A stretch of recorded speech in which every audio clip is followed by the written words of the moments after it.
Salam Bapak Ibu yang dikasih Tuhan.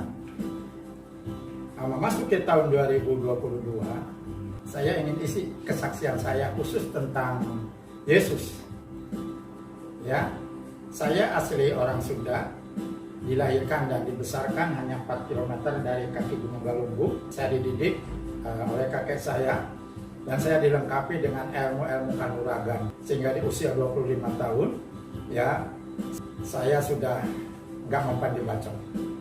Dan saya sering bersaksi di mana-mana, teristimewa di depan keluarga, bahwa sampai hari ini saya belum pernah yang namanya berantem, belum pernah mukul orang, belum pernah juga dipukul orang.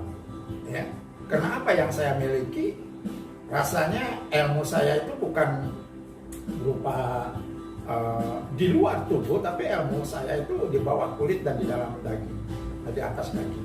Tetapi sejak saya percaya kepada Tuhan Yesus, semua ya saya hilangkan. Sekali lagi, kenapa saya ambil keputusan percaya kepada Tuhan Yesus? Nah, Bapak dan Ibu yang dikasih Tuhan, di dalam Yohanes pasal yang ke-6, di mana di situ ya Tuhan Yesus sedang membuat mukjizat. Ya, karena orang datang berbondong-bondong, maka dia membuat mukjizat. Mengkasih makan roti, ya, buat di sini dikatakan orang banyak berbondong-bondong mengikuti dia karena mereka melihat mukjizat, ya, penyembuhan yang dilakukannya terhadap orang-orang banyak.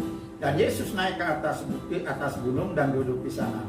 Dan kesimpulannya, ya, orang datang kepada Yesus itu karena melihat mukjizat. Termasuk saya juga percaya kepada Yesus. Saya nggak niat jadi orang Kristen loh. Saya nggak niat pegang kepercayaan Kristen.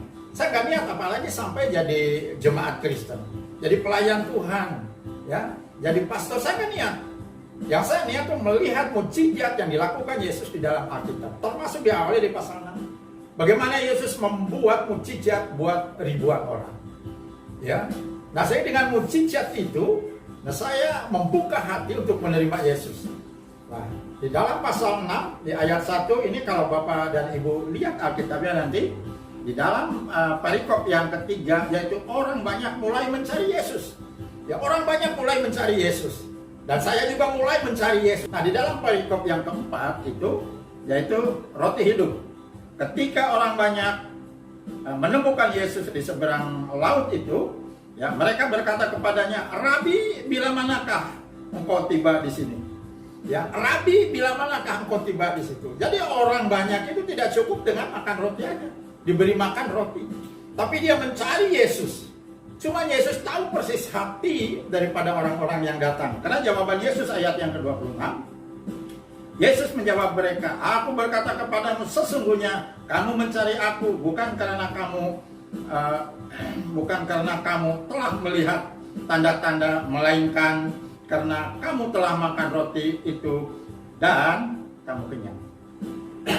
Nah, Bapak dan Ibu yang dikasihi Tuhan, buat saya ini adalah nubuatan di akhir zaman.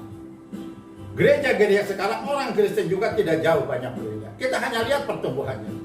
Kalau dia melihat Yesus, percaya dengan segala mukjizatnya, pasti dia ada terus pertumbuhan rohaninya. Baik dia menjadi pelayan Tuhan, juga apa saja, ya, dia ada peningkatan.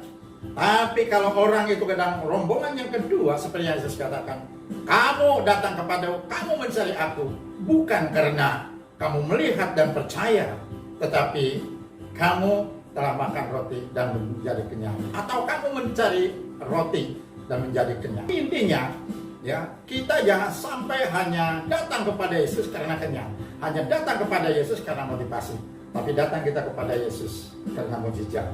Puji Tuhan. Langkah berikutnya, nah lihat dalam ayat yang ke-35, ini yang menjadi rema.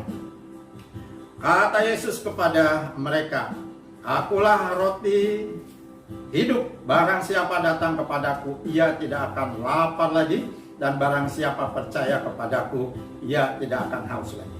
Saudara, ayat ini menjadi rema buat saya. Sebab Yesus berbicara kepada orang banyak, tapi Yesus juga berbicara kepada saya. Dia katakan, "Trisna, akulah roti hidup."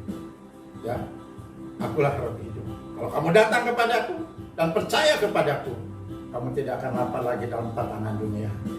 Kamu tidak akan haus lagi masalah-masalah dunia. Yesus akan mengenyangkan hidup saya.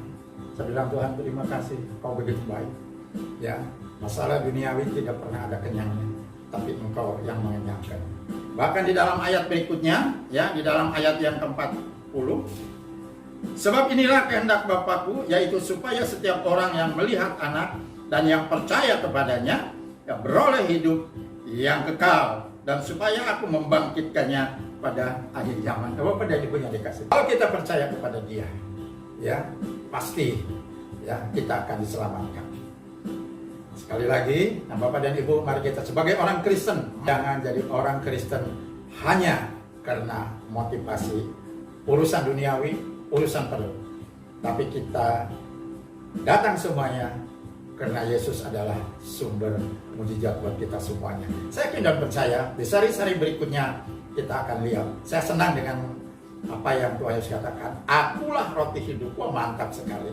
Ya, ada 7 kata-kata aku di pasal yang berbeda dengan tujuan yang berbeda. Tapi ini yang pertama. Dia katakan akulah roti hidup.